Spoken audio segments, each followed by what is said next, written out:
No hay político muerto. Ellos estaban de parranda. Muy buenos días, amigas y amigos. Esto es Agenda Electoral. Desde aquí un especial saludo a todos ustedes por su preferencia. Y Ángel, un gusto de saludarte. Estamos listos para la jornada. Buenos días, Rafael. Muy buenos días a todos nuestros oyentes de esta su señal de Agenda Electoral por radiofpp.com. Sí, tenemos ahora, como siempre, un comentario de las noticias, un análisis, y usted no se puede perder dos entrevistas que tendrá en el programa de hoy. La primera, la doctora Marta Rivera Chan, directora de Promoción y Protección de los Derechos de las Mujeres del Ministerio de la Mujer y Poblaciones Vulnerables. También tendremos una entrevista más adelante con el doctor Óscar Vázquez Solís. Él es especialista en transporte terrestre. Y es la programación que tiene para el día de hoy, por supuesto, con los datos picantes y el comentario político con la maestría de Ángel Sánchez. Y desde ya el panorama se presenta bastante polémico con el debate del próximo domingo 3 de abril. Así es, Rafael, el día de ayer ha sido prácticamente la hecatombe electoral, ha sido una ola de renuncias de candidatos, entre ellos ha renunciado Nano Guerra García y también ha renunciado Francisco Díez-Canseco Tábara, ¿no? En el caso de Nano Guerra prácticamente lo renunciaron porque fue una decisión tomada por Solidaridad Nacional de retirar la fórmula presidencial y sus listas parlamentarias, y esto ha causado y ha motivado también la renuncia al partido de Solidaridad Nacional por parte de Pepe Luna. Otra vez sale a la luz el instinto de conservación de las organizaciones partidarias. Comentábamos algo al respecto con la renuncia en esta semana de Yude Simón. Las renuncias que acabas de citar también, Ángel, nos lleva a un panorama político donde organizaciones, algunas con experiencia, como el caso de Solidaridad Nacional y UPP, que estaban en alianza, y otras más jóvenes, como la de Pancho Díez-Canseco, Perú Nación, optan pues por preservar su inscripción. Y en este caso, sobre todo en el de Díez-Canseco y en el de Yude Simón, ellos han mencionado que van a trabajar con ahínco para las elecciones del 2021. Esos son deseos, evidentemente, pero ha habido un malestar tremendo, y aquí ya también sumo a lo que es Solidaridad Nacional y UPP. Como dices, la renuncia de José Luna explica mucho la frustración de gente que apostó por estas agrupaciones, que ha invertido dinero, que son candidatos la mayoría de ellos, y que se sienten un poco defraudados porque no se les tomó en cuenta. Al final, el dueño del partido o la cúpula del partido decide las cosas y se retiran para un tiempo futuro y quizá mejor. Ese es el problema, Rafael, que cuando la pelota tiene dueño, ¿no? Cuando la pelota tiene dueño y el dueño y este dueño no se ve contento con el partido, se va pues con toda su pelota y deja pues a todos los jugadores en la cancha sin tener el instrumento para poder jugar, ¿no? Ese es el caso pues no solamente de Solidaridad Nacional, sino también de muchos otros partidos, y estamos yo creo que en las horas siguientes, entre el día de hoy y el día de mañana, seguramente van a haber algunas otras renuncias más, ¿no? Probablemente, es previsible. Sí, es muy probable, porque tienen plazo a partir ya de el día primero para adelante, son 10 días que ya todo aquel que se retire o que renuncie automáticamente va a perder su inscripción. Eso está establecido en la nueva ley electoral, ¿no? Ahora, esa ley no sé hasta qué punto cumple su cometido, porque la idea de estas leyes era pues ordenar el sistema de partidos, el sistema político, porque históricamente hemos tenido más de 10 candidatos. De darse estas renuncias que señalas, Ángel, estaríamos acaso con 8, 7 candidatos, sí, y eso demostraría que es la menor cantidad de candidatos a la presidencia en los últimos 35 años. Así es, en este caso es muy probable, como tú lo estás manifestando, de que se llegue pues a establecer en este proceso, en esta recta final del proceso electoral, únicamente a un máximo de repente de 7 candidatos, ¿no? Y lo más probable es que de repente terminen en 5, ¿no? Que son los que están encabezando las encuestas en este sector. Y con lo que se refiere, Rafael, a las encuestas, el día de ayer el candidato Alan García ha salido con mucha seguridad a manifestar que él se encuentra en el segundo lugar y que va a pasar a la segunda vuelta, que de acuerdo a sus proyecciones y a las encuestas que ellos han encargado, se encuentra con aproximadamente un poco más del 17, casi llegando al 18%. Efectivamente, aquí hay exfuncionarios del INEI, expertos también en estadísticas, que han hecho un estudio, y ese es el respaldo técnico de este sondeo que está refiriendo Alan García. Efectivamente, poco más de 17% es lo que señala él poseer. Ahora, dentro de este esquema, por cierto, va a haber todavía días muy interesantes. El día domingo, Alan García, no sé hasta qué punto podrá aceptar. Jorge del Castillo lo manifestó a través del Twitter, de que no era muy recomendable el debate face to face, cara a cara, con el sorteo que ha hecho el Jurado Nacional de Elecciones, porque mira cómo le ha tocado a Alan García estar frente a Fernando Olivera en una polémica que se dará a las 8 de la noche el próximo domingo. De asistir Alan y obviamente Popi da por descontado, él quiere estar presente desde ya, y ahí inició una guerra psicológica contra su rival en esta contienda, en un esquema donde ahora los mismos candidatos debaten uno frente al otro, y esto será en el Centro de Convenciones, inaugurado recientemente, que cuenta con una infraestructura muy interesante, que la vamos a ver seguramente en toda su dimensión el domingo a las 8. Así es, Rafael, la metodología del debate particularmente me parece que no es la más adecuada, y sobre todo si viene del Jurado Nacional de Elecciones, ¿no? Establecer que dos candidatos debatan y entre ellos se fijen pues una serie de pugnas, es lo más probable en el caso de Popi Olivera, que es un personaje bastante polémico y sobre todo que es muy muy irrespetuoso, no solamente con los políticos sino también con los periodistas, que muchas veces no son de su agrado. Entonces esto permitiría de repente una posición muy desventajosa para el candidato García, que estaría expuesto justamente a las pullas que él podría lanzar Popi Olivera para justamente dañar no solamente su imagen, sino en este caso especialmente la candidatura que está encabezando.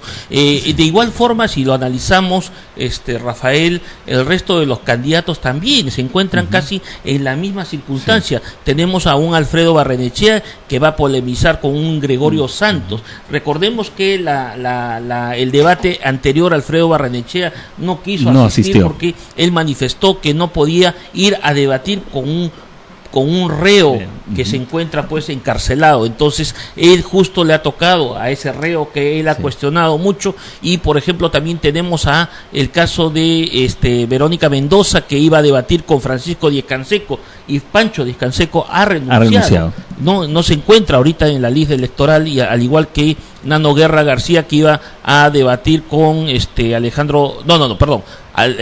Verónica Mendoza iba a debatir con Nano Guerra y Alejandro Toledo con Francisco. Nano es otro de los ausentes. Claro, entonces ahí tenemos a dos ausentes. Sí. Lo más lógico es que se junte Verónica con Alejandro Toledo, ¿no? Pero esta metodología me parece no la más adecuada. Sí. Lo más adecuado sería de que cada uno de los candidatos vaya y exponga su plan de gobierno individualmente, sin tener que debatir con algún otro candidato, de tal forma que le daría una oportunidad de igual a igual a cada uno de ellos. Definitivamente yo creo que el jurado se ha equivocado en esta metodología.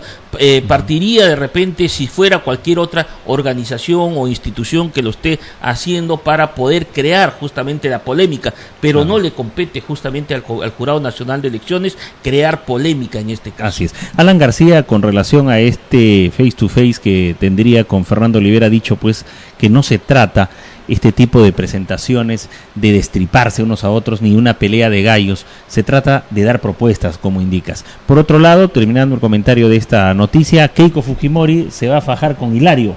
Así es. Bueno, Miguel Hilario.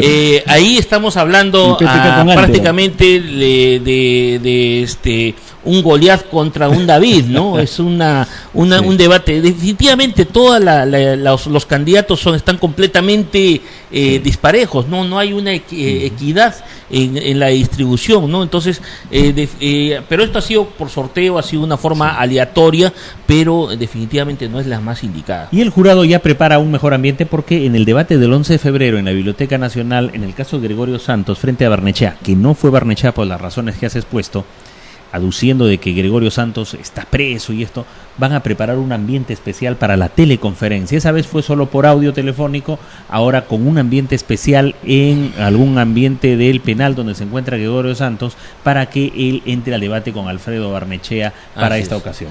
Rafael, yo haría una pregunta: ¿qué sucedería con un Popio Olivera que de repente, porque ya lo ha dicho, lo ha anunciado, de que el candidato García ha manifestado que nadie le ha dicho corrupto? Y él dice que él se lo ha dicho y se lo va a decir cuantas veces crea necesario. Y esto es, de repente, una tribuna para Popio Olivera, justamente para agredirlo. Él parece que, ¿te acuerdas cuando él era su principal fiscalizador y fue parlamentario? Él siempre quería y lo emplazaba a Alan García. Después de 35 años dice que se ha producido un milagro, la Virgencita ha hecho que ahora se enfrenten, y Pepe está que le pone velas a todos los santos. Así es, así. Muy bien, Rafael, tenemos acá a dos invitados, como ya los anunciado. Vamos a comenzar con la doctora Marta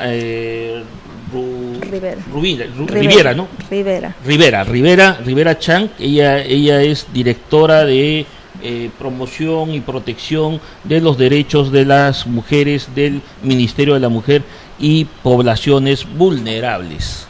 Bienvenida, doctora, a su programa Agenda Electoral, en el cual pues vamos a analizar justamente un tema bastante importante, que es el tema de no solamente de género, sino las agresiones a las cuales están expuestas las mujeres. Muy buenos días, gracias por la invitación. Y acá atentas preguntas. Una primera formulación es la siguiente: ¿qué evaluación hace? Estamos hablando de un gobierno que acaba en menos de 4 meses, pero ¿qué evaluación haría de la Dirección de Promoción de Protección de los Derechos de las Mujeres? ¿Ha venido cumpliendo su papel? ¿Ha tenido el apoyo de la sociedad, de los medios, en esta tarea tan difícil de defender a la mujer? Bueno, el Ministerio como ente rector en estas políticas cumple y viene cumpliendo en el marco de sus funciones las políticas públicas a favor de las mujeres, ¿no? Pero es una tarea larga, ¿no? Porque es todo un proceso que nos debe de llevar a promover la igualdad de género, ¿no? Es una temática que está en el marco de un plan nacional. Incluso tenemos un plan nacional de igualdad de género vigente, donde ahí se fijan objetivos con la finalidad de cerrar brechas, ¿no? Las brechas de desigualdad que existen. Y es muy importante, como usted dice, la participación de la sociedad y también de los medios, ¿no? Para lograrlo. ¿Siente que en esta campaña electoral estos temas de defensa de la mujer, de los derechos de género, están debatiéndose como se espera? ¿Siente que los planes de gobierno de los candidatos están reflejando los nuevos avances en esta defensa de la mujer? Yo diría que en estos planes hay muy poca preocupación, ¿no? Sobre todo por la mujer y las niñas y los niños, ¿no? Entonces sería muy importante que ellos lo tomen en cuenta estos aspectos, ¿no?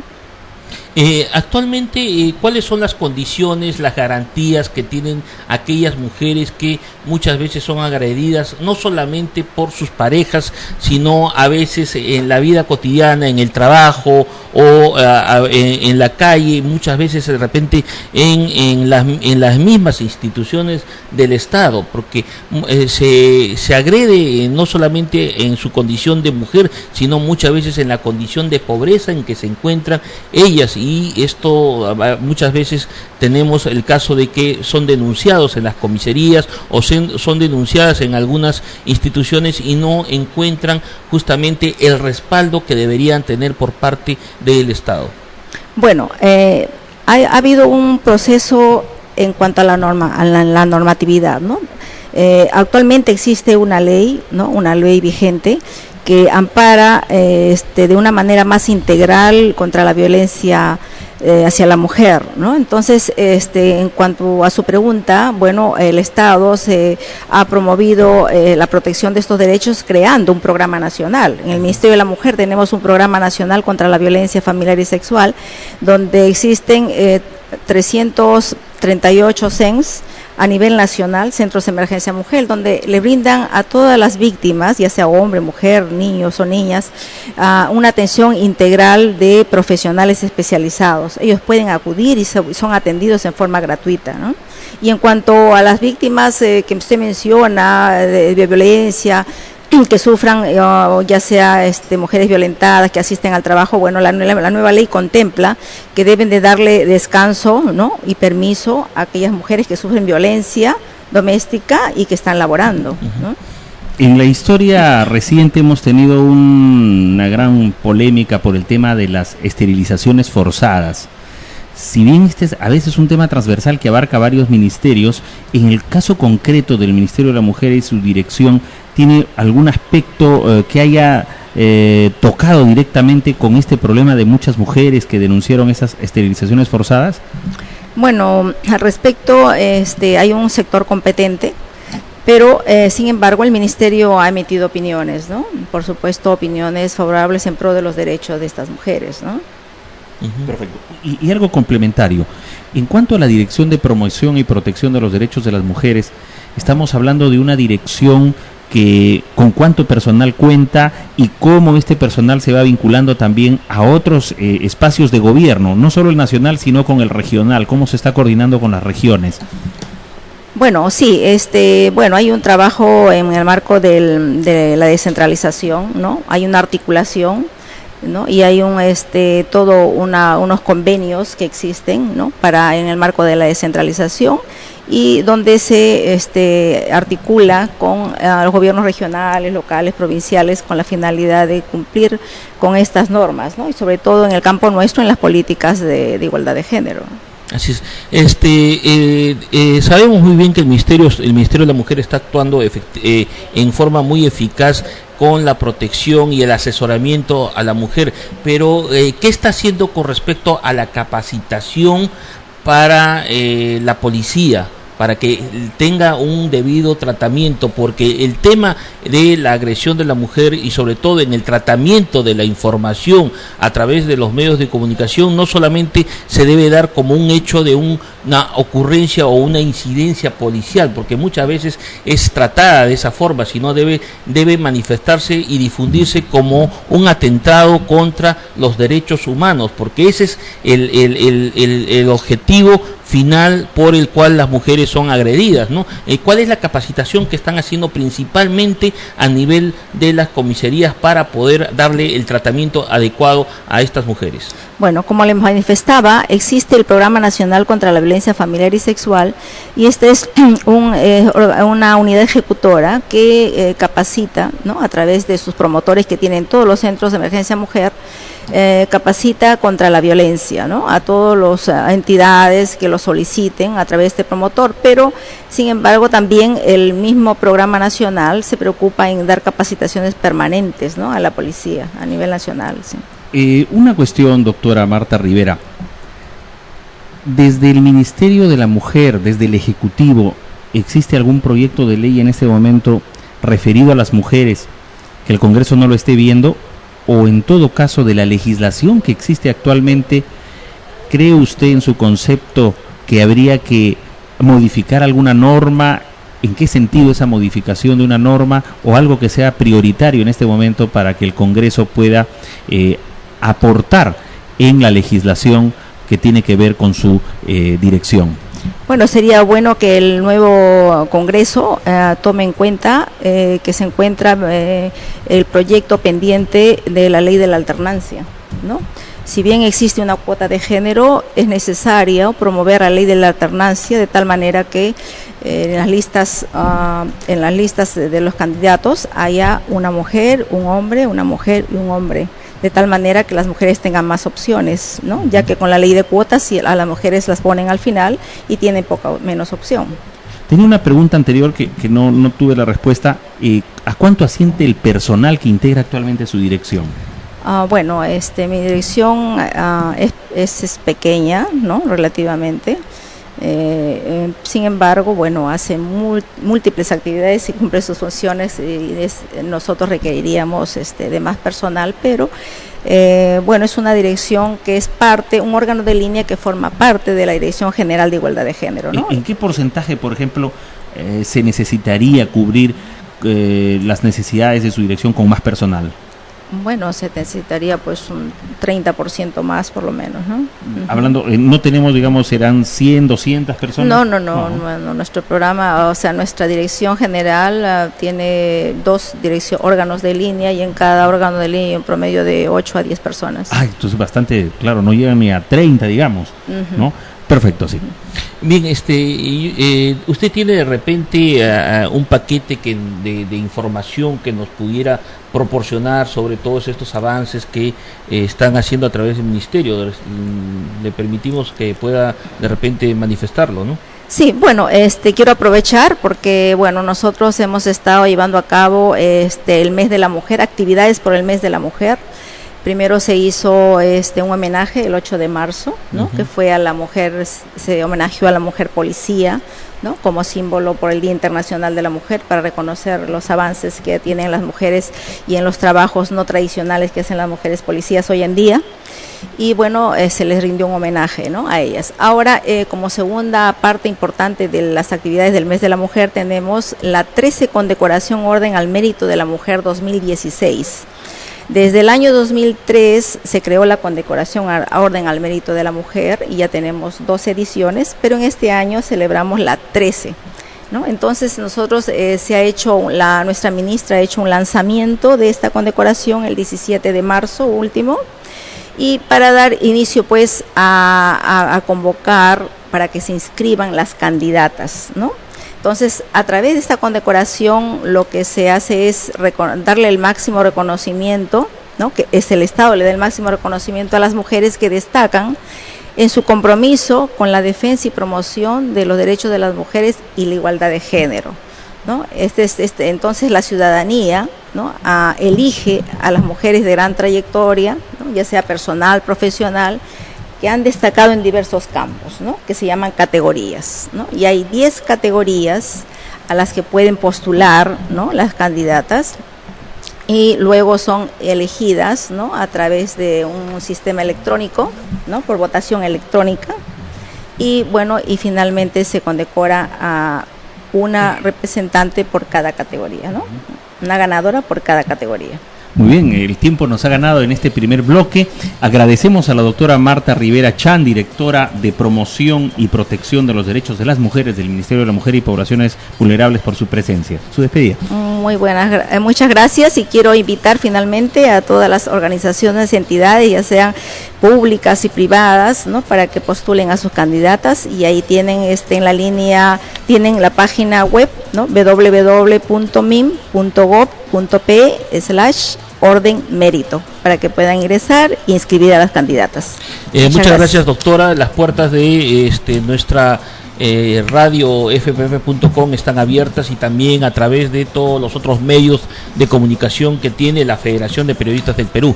Todas las notas de prensa que nos envíen, nosotros las difundimos, y si tienen de repente algunas otras informaciones, banner, que podamos nosotros colocarlos en nuestra página, estamos gustosos para poder recibirlos. Encantada, muchas gracias. Bien, amigos, vamos a una pausa, y en unos minutos estaremos con el doctor Óscar Vázquez Solís, abogado especialista en transporte terrestre. No se mueva de Agenda Electoral y de Radio FPP.com.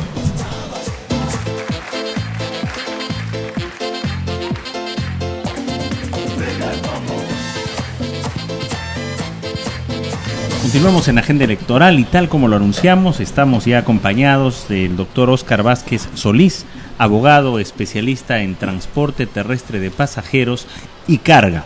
Un gusto de saludarlo, bienvenido al programa. Muchas gracias. Quiero inicialmente pues agradecer por esta invitación a Ángel Sánchez y a Rafael Romero, y decirle que para mí es un honor poder utilizar estas ondas amigas de la radio de la Federación de Periodistas del Perú. Bien dicho, como la voz de la libertad de expresión, estoy aquí para tratar de poner en conocimiento de la comunidad nacional algunos aspectos del transporte terrestre que verdaderamente no se conocen, están olvidados. El transporte terrestre somos la quinta rueda del coche, porque tanto el Estado como los partidos políticos no le han dado la importancia que se merece. Por eso estamos a la retaguardia del transporte terrestre en América Latina. Así es, doctor Óscar Vázquez. Actualmente el transporte terrestre, tanto de pasajeros como de carga, se encuentra en un estado bastante crítico. Hay una crisis en el transporte. Hemos visto cómo en estas últimas semanas ha habido pues derrumbes, principalmente en la carretera central, donde se ha cortado prácticamente el nexo que había, o la vía de comunicación principal que había entre la capital y el centro del país. ¿Qué es lo que establece actualmente la ley del transporte? ¿Existe una ley de transporte o no existe la ley de transportes? Pues una pregunta muy interesante, porque ha tocado un tema que es terriblemente importante para el transporte y para el país: la red vial nacional. Lo primero que tengo que decirle, sumamente preocupado por esto, es que, siendo el Perú el primer país que culminó su parte de la carretera panamericana en 1930, se creó una carretera todo América, Panamérica. El Perú fue el primero en construirla. Y si vamos un poquito más atrás en el tiempo, el Perú se caracterizó por tener los caminos del Inca, el Capañán, que se dice se asimilaban a los caminos de Roma. Los 4 suyos estaban conectados por esta red caminera. Hemos tenido un presidente también que nos decía vamos al mapa, y era caminero, pero no hay ley de caminos en el Perú. Y repito, porque probablemente esto genere un poco de desconcierto, en el Perú no hay ley de caminos. Hasta las ruinas, que son muy importantes, tienen protección constitucional. Está en la Constitución la protección del patrimonio arqueológico nacional.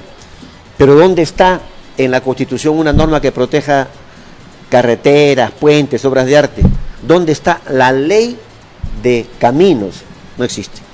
Consecuentemente, las normas que regulan la actividad de la construcción, el mantenimiento, el cuidado de la red vial nacional, las redes viales regionales, las redes viales departamentales, provinciales, son reglamentos. Reglamentos, uno es de gestión de infraestructura, el otro de jerarquización vial, y el otro es por el cobro por uso de infraestructura pública, pero no tienen otro nivel que reglamentos. ¿Y por qué son malos que por qué es malo que existan solamente reglamentos?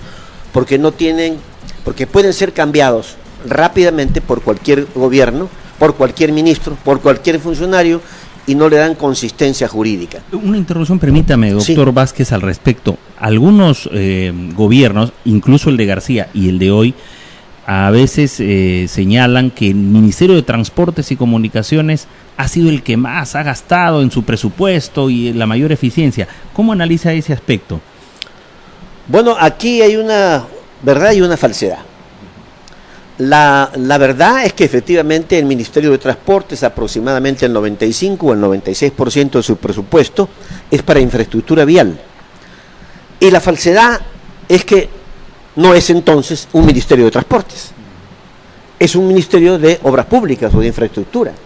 Y ese es el gran problema del transporte terrestre en el Perú, que está dentro de un gran ministerio que, aparte de tener las comunicaciones, que son las telecomunicaciones, tiene la infraestructura, puentes, aeropuertos, obras de arte, carreteras. Se llevan el 90 y tantos % del presupuesto nacional, porque son efectivamente muy importantes. ¿Y el transporte? ¿Acaso carreteras es transporte? ¿Acaso carreteras es camión? No. El transporte es una actividad económica que consiste en trasladar personas y mercancías del lugar donde están al lugar donde deben ser, o su destino final.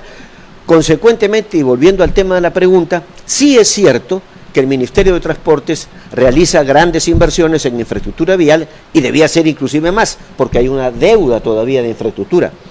Pero el Ministerio de Transportes, ¿qué hace por el transporte? Nada, muy poco, casi cero, cuando inclusive los representantes del Consejo Nacional de Transporte Terrestre, que es la entidad gremial que agrupa a los representantes de transporte pasajeros y de carga, le viene solicitando al ministro de Transporte, José Gallardo Cú, que los reciba desde hace 3, 4 o 5 meses, siempre le dicen que el ministro está inaugurando el puente Payasca o viendo la carretera o tal o cual.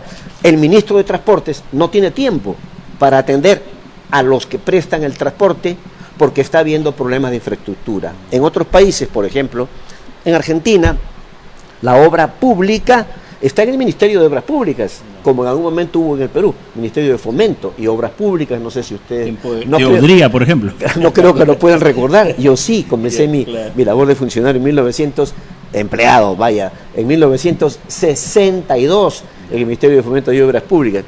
Pero entonces quiere decir que una de las cosas que habría que hacer para retomar el camino es poner las cosas en su sitio. El baño no puede estar a la entrada de la sala en una casa, el Ministerio de Transportes tiene que ocuparse, como todos ustedes creen, de los transportes y no se preocupa del transporte, sino, me parece bien, de la infraestructura, pero eso es harina. Partiendo de esa premisa que usted ha puesto en la mesa de debates y encarrilándonos un poco en este proceso electoral bajo su óptica, ¿cuál es el análisis que usted tiene con respecto a los actuales candidatos? ¿Cuáles son y quiénes son los candidatos y cuáles son las propuestas, si es que están llevando propuestas con respecto a la política del transporte en el país? Bueno, espero que algún candidato me pueda rebatir lo que voy a decir, pero en materia de transporte terrestre están jalados con 0, no con 10. Descalificados todos. Toditos, porque volvemos a la conversación inicial. Algunos de ellos, Alan García... Esto es muy preocupante. Esto quiere decir pues que ningún candidato tiene una política para el manejo justamente del transporte. Ninguno, ni de lejos ni de asomo. Muchos de los candidatos, por ejemplo, puedo mencionar Plan de Gobierno Perú Libertario, 0, Progresando Perú, Patria Segura, Democracia Directa, Progreso y Obras, Partido Humanista Peruano, Acción Popular, Perú Nación y Perú Frente Amplio, 0. Algunos otros, como Alianza Popular, Fuerza Popular, Peruanos por el Cambio, tienen algunos esbozos de infraestructura vial. Eso nos lleva al tema que comenzamos, ¿no? Construir la carretera, promover puertos, disponer, por ejemplo, el plan de gobierno de Fuerza Popular de Keiko Fujimori. En su plan de gobierno extenso le ha dedicado una línea al tema y dice: disponer de 11.000 millones de dólares para carreteras durante el periodo 2016-2021. Excelente. Cuando sea gobierno, si lo es Fuerza Popular, tendremos 11.000 millones de dólares para carreteras y 0 sol para promover el transporte. Porque eso es lo que dice, o mejor dicho, es lo que omite decir. Igualmente, Peruanos por el Cambio, optimizar el transporte para integrar los mercados domésticos, mejorar el transporte. ¿Qué dice, por ejemplo, decía César Acuña? César Acuña decía que proponía la creación de una red ferroviaria tipo AVE de Tumbes a Tacna, con un costo de 50.000 millones de dólares. O sea, lo único que hay es infraestructura. Algunos de los candidatos nos han tocado el tema ferroviario. Todos, bueno, la mitad de ellos, infraestructura. 2 o 3, el tema ferroviario, un ferrocarril de Tumbes a Tacna, un tren bala, un tren AVE. ¿Y qué hay de los camiones, de los buses, de los ómnibus, de los terminales, de la política de promoción, de la renovación de la flota, de la seguridad, de la policía carretera? 0, 0, 0, 0, 0. El Estado, antes, ahora y parece que después, sigue convirtiéndose en el abuelo desalmado del transporte, porque aquí nadie ni hace ni dice qué va a hacer en materia de transporte terrestre. Y en esta aclaración que ha hecho usted, ¿no?, la diferencia entre hacer obras de fomento, obras de infraestructura y lo que es en sí el transporte, ¿qué le dice usted a la SUTRAN, la Superintendencia Nacional de Administración del Transporte? Quiere decir que no está enfocado dentro de un concepto que debería existir previamente, que es el de definir una política de transporte. La SUTRAN, entonces, ¿qué opinión tiene para usted? Bueno, yo estoy utilizando en esta simpática mañana en conversación con ustedes una palabra que de repente es muy dura, pero es 0, ¿no? Para mí la SUTRAN está con 0. Pero no es su culpa, y vamos a ver por qué no es culpa de SUTRAN. Hace algunos años, muy pocos, los transportistas de pasajeros y de carga pensaban que luego del proceso de desregulación que trajo el gobierno de la administración Fujimori, decreto legislativo 640, 642 y 651, que liberó tarifas, liberó todo. Después de esa etapa desregulatoria, debíamos volver a una etapa regulatoria. Entonces los transportistas solicitaron que se creara un OSI, un organismo supervisor de la inversión privada, como OSINER, ¿no? Todos estos organismos que supervisan, controlan, regulan la actividad económica de la que se trata y que son muy importantes. Entonces los transportistas pidieron que se creara un OSITransporte para que vigile el ingreso, la inversión, que regule la actividad, que tenga un observatorio de transporte, que proponga políticas, que promueva la actividad, como lo hacen todos los organismos supervisores de la inversión privada en determinado sector. Nosotros elaboramos un proyecto, lo presentamos al gobierno y el gobierno lo envió al Parlamento, y por intervención de algunos congresistas cuyo nombre no voy a mencionar para no hacerles propaganda negativa, salió Sutran. Sutran es el organismo, es la Superintendencia de Transporte Terrestre de Pasajeros y de Carga. ¿De qué se encarga? De fiscalizar y sancionar. O sea, es un organismo, es el fiscal de transporte. Sutran, que no tiene presencia nacional, lamentablemente, sino donde está presente, verifica el cumplimiento de las normas que regulan la actividad. Y ante la detección de cualquier infracción, pues sanciona. Si lo hace bien, lo hace regular, si lo hace mal, sería motivo de otra conversación. Lo cierto es que Sutran, para mí, es un gato no con 4 patas, sino con 2. Las 2 de atrás.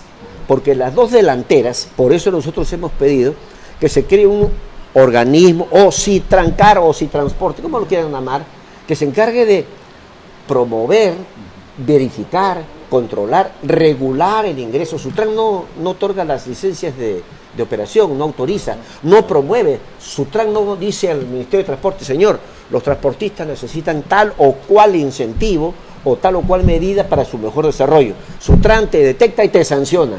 Y dura lex sec lex. Recoger un pasajero fuera del terminal, cancelación de la concesión. Sutran te aplica la cancelación, porque su misión es simplemente sancionadora. Claro. Obviamente esa función queda corta, debería tener también la función de reguladora de los organismos supervisores. ¿Existe acá en el Perú, principalmente en el Ministerio de Transportes, algún organismo de formación o de capacitación de conductores de transporte de pasajeros y de transporte terrestre de carga? La pregunta es interesante porque la respuesta es debería, ¿no es así? Debería existir.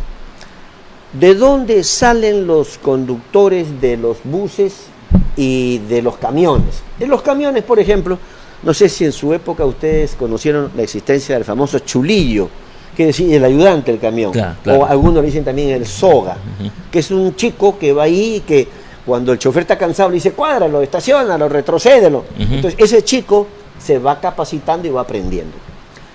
Y de esta forma ese chico aprende, entre comillas, a manejar un camión o aprende a manejar un ómnibus y después da un examen, que no son de los más exquisitos en nuestro país, y ya tenemos un nuevo licenciado. El tema entonces pasa porque no hay política de Estado para promover el desarrollo o la formación y capacitación de conductores. Actualmente hay escuelas, pero si alguno de los hijos de ustedes, señores, quisiera ser conductor, les comunico que la cosa anda por 5 o 6 mil dólares el costo para sacar una licencia de conducir para A3 para este tipo de vehículos. La pregunta es, un chico que tiene 5 o 6 mil dólares, ¿no prefiere irse a la Brenner, a las peruanas o a las nacionales o otra universidad para sacar un título? ¿Querrá invertir 6 mil dólares para ser conductor de camión? No lo está haciendo. El Estado entonces debe promover la capacitación o la formación de centros de capacitación como hay por ejemplo en Colombia, el SENA de Colombia, al igual que el SENATI del Perú. El SENATI no lo hace, pero el SENA de Colombia sí forma. Entonces, con apoyo del Estado, de la empresa privada y de los propios operadores, tenemos una cantera de conductores. Y dicho sea por ahí, ¿cuántos creen ustedes que es el déficit de conductores que tenemos en el Perú en este momento? Gracias. 80.000. El Perú necesita hoy 80.000 conductores. ¿Y quiénes están prestando el servicio? pues 80.000 personas que no deberían estarlo haciendo. Permítame la siguiente pregunta, doctor Oscar Vázquez. Usted ha dicho, y esto nos preocupa bastante, que 3 o 4 meses pidiendo audiencia al ministro Gallardo, ministro de Transportes, y no se la da. De tener usted al frente al ministro de Transportes, ¿qué es lo primero que le plantearía a usted o los representantes con los que le acompañarían? ¿Qué sería lo más puntual que el ministro Gallardo hoy debiera conocer de parte de la posición de quienes reclaman que haya verdaderamente transporte de pasajeros, transporte de carga y no simplemente un ministerio que hace obra nomás? Bueno, en primer lugar, si tuviera ministro lo saludaría muy amablemente porque don José Gallardo Q es magnífica persona y además, como yo, es pisqueño, o sea, es mi paisano, no es mi amigo, ojalá que pudiera hacerlo. Y yo no digo que está mal su labor de ministro de Obras Públicas, pero en su labor de ministro de Transportes, amigo Gallardo Q, cero, pues, porque usted no es ministro de Transportes, puede ser ministro de otra cosa, pero de Transporte no. Por ejemplo, ya ministro, la famosa Comisión Consultiva de Transporte Terrestre existe, funciona. Respuesta, no. Ministro, ¿cuándo fue la última vez que recibió al Consejo Nacional de Transporte Terrestre? ¿Hace más de 90 días? Sí, hace más. Ministro, el 2014, septiembre, y el 2015, firmamos con usted unas actas para solucionar los acuciantes problemas del transporte terrestre, donde están los conductores, las sanciones, y se han cumplido las actas. Pues a medias, estamos ya casi en abril del 2016 y todavía estamos arrastrando el cumplimiento de acuerdos que se suscribieron con el ministro y sus asesores el 2014. Entonces, ministro, usted, yo lo jalo, siendo tan simpático y tan amigo, usted, lamentablemente, don José Gallardo Q, usted es un buen economista, un buen planificador, acompaña usted al presidente, está en la obra pública, pero como ministro de Transporte, lamentablemente, se lo puedo decir en su cara, usted está reprobado, ministro. En el Perú, en lo que respecta a la construcción de carreteras, se está cumpliendo los cánones internacionales técnicos, porque vemos, por ejemplo, que tanto en las carreteras como en las autopistas y en las principales avenidas en las zonas urbanas, los carriles son bastante angostos. En otras ciudades los carriles son mucho más anchos, que permite justamente que no haya ese atolladero, pues, en las zonas donde hay más tráfico, ¿no? Bueno, no le voy a decir como pensé inicialmente, que ahí me agarró por una razón. Yo soy abogado especialista en transporte, no en construcción de camiones, ni en normas técnicas peruanas para diseño y construcción de carreteras. Pero voy a aventurar una respuesta porque ese no es mi tema, y la respuesta es que... para aquellos que hemos tenido la oportunidad de viajar a otros países, es notorio que es el ancho de las autopistas, los carriles son mucho mayores, ¿no? No. Para ir a Cabana nomás, qué difícil esa carretera. No, ahí también hay un error. Los carriles, que es el lugar donde se desplaza un vehículo, así es, su ancho están sujetos a cumplimiento de normas técnicas peruanas de construcción y de diseño. No hay un ingeniero que te haga un carril de 2,60 m, que es el ancho de un camión o de un vehículo. El carril tiene una distancia que tiene, cuando se construye la vía, tiene no solamente los constructores de carreteras, sino los supervisores. Y la inversión que con carreteras en el Perú se hace con préstamos internacionales, aparte con recursos propios. O sea, no hay que un carril en Europa tenga 4 metros de ancho, en el Perú 3,10. Los carriles, la diferencia está en cuántos carriles hay. Por ejemplo, en este momento yo soy pisqueño, vengo de Pisco la semana pasada, y de Chincha a Pisco hay un carril de ida y un carril de regreso. Consecuentemente, toda maniobra de adelantamiento implica riesgo, que se invada el carril del sentido contrario. Y el riesgo al accidente. El riesgo, pues, exponencialmente aumenta, sobre todo de noche, donde la visibilidad es muy poca, y al invadir el carril del sentido contrario, ya se produce un choque frontal y no por alcance. Consecuentemente, yo no podría decirle si la construcción de carreteras en el Perú está siguiendo los patrones internacionales. Creo que sí. Lo que digo es que no se ha invertido suficiente en carreteras. Pronto se va a inaugurar la autopista que, saliendo de lo que es Hawái, el kilómetro 180 de la carretera Panamericana Sur, pasa por Pisco y por Ica, pero en autopista, 2 carriles de ida y 2 carriles de vuelta. En Europa tiene usted 3 carriles de ida, 4 carriles, super autopista, la Superbahn, las vías expresas como hay en los Estados Unidos, la Match One, que tienen 3, 4, 5 carriles. En Argentina son como cerca de 5 o 6 carriles. Bueno, en algunas vías sí, sobre todo por la intensidad de la demanda del tráfico. Es obviamente que las grandes capitales, para los ingresos, generan vías de mayor capacidad que después van reduciéndose en la medida que se alejan de los otros poblados, porque el ancho de los carriles es costo, y esto está en relación con la inversión proyectada. Es como si, por ejemplo, en la interoceánica, que es una linda vía de Lima a Brasil, le fuéramos a poner 4 carriles para un camión a la semana. Así es. Ahora, la afluencia de los vehículos, principalmente de transporte de carga pesada, es terrible, principalmente acá en la capital, porque cuando viajamos, por ejemplo, tanto al norte como al sur, vemos que en Guaral, en la zona de Chancay, están durmiendo los camioneros. En el sur, en la zona de Asia, en la zona de Pucusana, también están durmiendo y se están empezando a despertar a partir de las 5 o 6 de la mañana y están entrando, viene pues prácticamente caravanas de camiones, y a partir de las 7 de la mañana están entrando a la ciudad, y esto está haciendo que haya una congestión terrible en las principales avenidas. En la Panamericana Norte, por ejemplo, cuando hay una congestión y son pues prácticamente cuadras enteras de camiones, de cola de camiones, y muy poco de vehículos pequeños y de transporte también urbano, ¿no? Esto, ¿cómo se puede solucionar? Porque definitivamente está afectando mucho a la ciudadanía, principalmente que va a sus centros de trabajo, ¿no? Bueno, es preferible que los conductores se duerman cuando están detenidos y no se duerman cuando están manejando. No, pero sí, yo creo que se debe regular Correcto, el horario de ingreso, ¿no? Lo que estoy haciendo es una digresión. Claro. Para decirle que dentro de las carencias y los ceros en conducta de promoción del transporte terrestre, el Perú no cuenta con los llamados track centers. Un track center, como su nombre indica en inglés, track es camión y center es centro de camiones. Los centros de camiones en Estados Unidos, usted va a ver que a 30 o 50 kilómetros, hay unas zonas que están fuera del derecho de vía, donde los vehículos ingresan para servicios higiénicos, descanso, control de hora de jornada de conducción, porque acá no se debe conducir, por ejemplo, 20 horas seguidas. ¿Y dónde se controla? ¿Quién lo controla? ¿Cómo lo controla? Entonces no hay estos centros donde pueda el... Si no me equivoco, de repente usted me puede corregir, creo que la norma establece que son 4 horas de conducción, ¿no? Hay normas para el transporte interprovincial de pasajeros en ómnibus. La norma para el transporte interprovincial de pasajeros en ómnibus establece que en jornada diurna el conductor no debe conducir más de 5 horas. Y el exceso tiene que hacerlo por un segundo conductor o tiene que detenerse.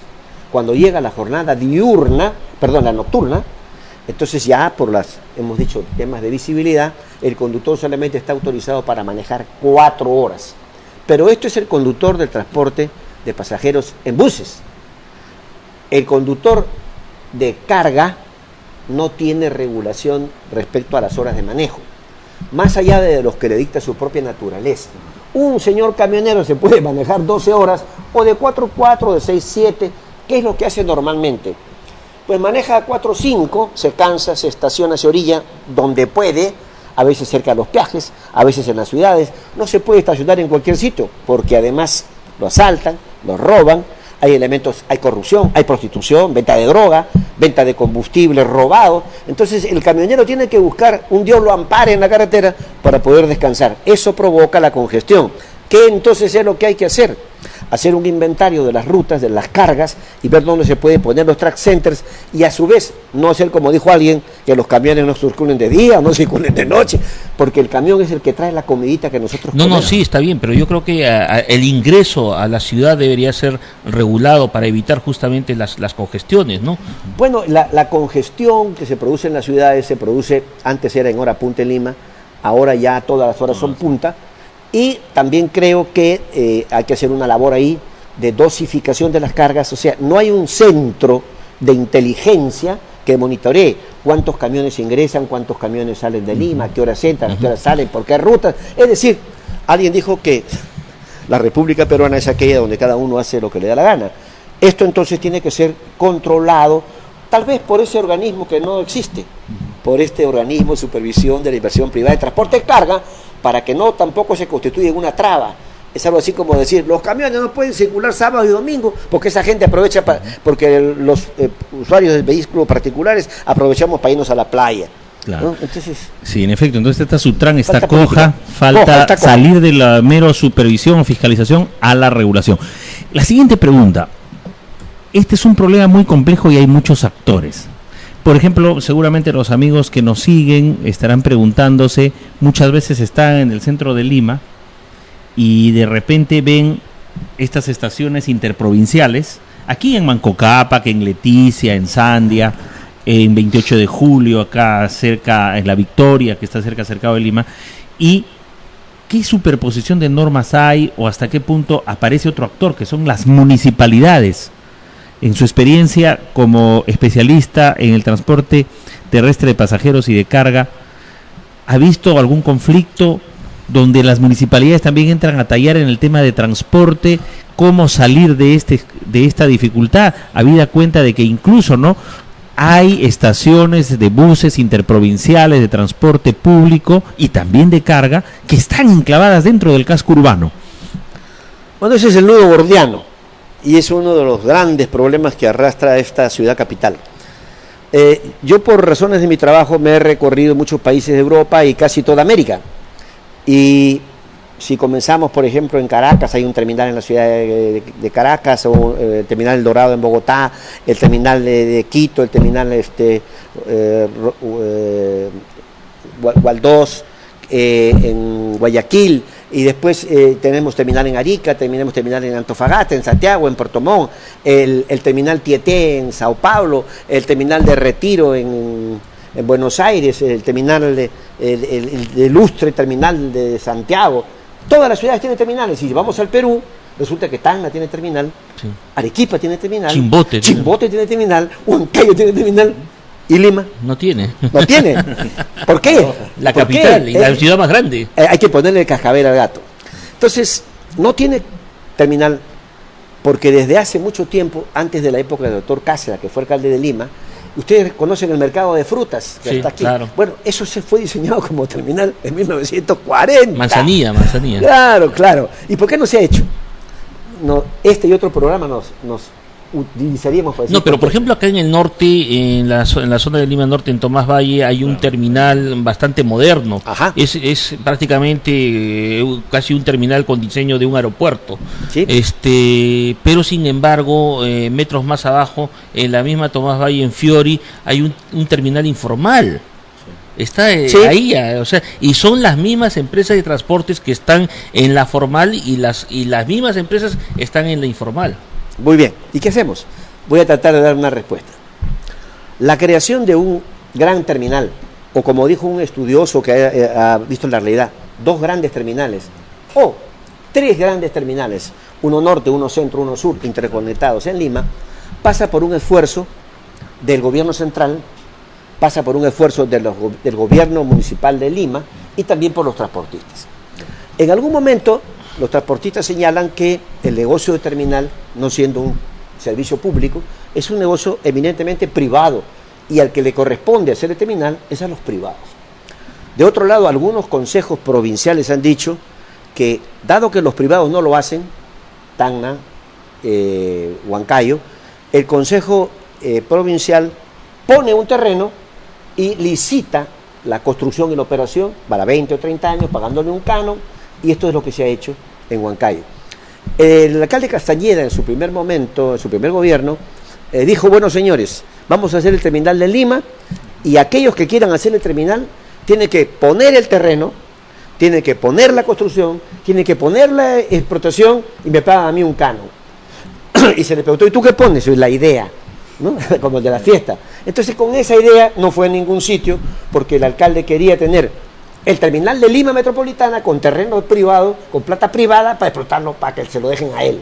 Consecuentemente, aquí, de repente una ley del Congreso de la República, de repente este nuevo gobierno, en coincidencia con el alcalde, encuentran la fórmula, asociación público-privada, apoyo a una concesión internacional, que esta concesión permita a su vez la supervivencia de otros terminales, o todos en una, no lo sé, y sería un espacio muy corto para poder desarrollar la idea completa.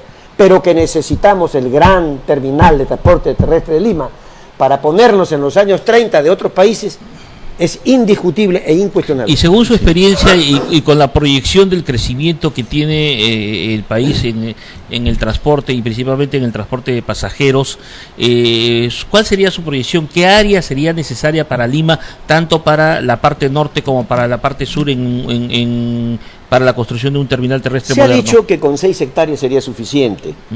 Y se han comenzado ya, bueno, la historia... Y además que se debería regular, porque hay un criterio bastante errado de las empresas de transporte que prácticamente utilizan en algunos casos los terminales como una zona de estacionamiento. Bueno, yo preferiría primero responder la otra. Los 5, 6 o 7 hectáreas, ya se han detectado algunos terrenos, por ejemplo, fue el Rímac, en el Rímac.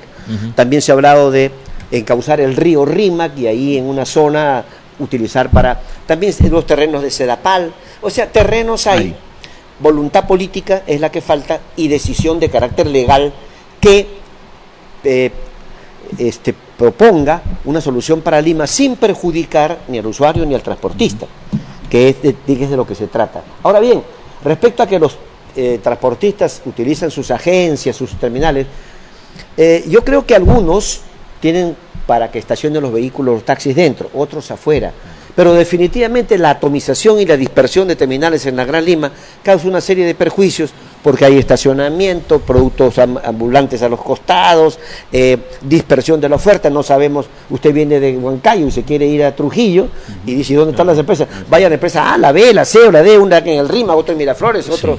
Sí. No sabemos dónde están. Doctor Vázquez, nos quedan 30 segundos, pero apelo a su esfuerzo de síntesis. No podía quedar esta pregunta en el tintero en el tema de transporte. Una palabra sucinta de usted respecto a los peajes. En el mundo hay peajes como una forma de cofinanciar o de financiar las carreteras, siempre y cuando exista una vía alterna libre de pago. En el Perú pasas por acá, sí o sí te cobro, sí o sí. Y además, todavía no he construido la vía, ya te estoy cobrando, porque quiero que tú me pagues lo que voy a darte después. No hay política, como no hay ley de transporte, que nos habíamos olvidado.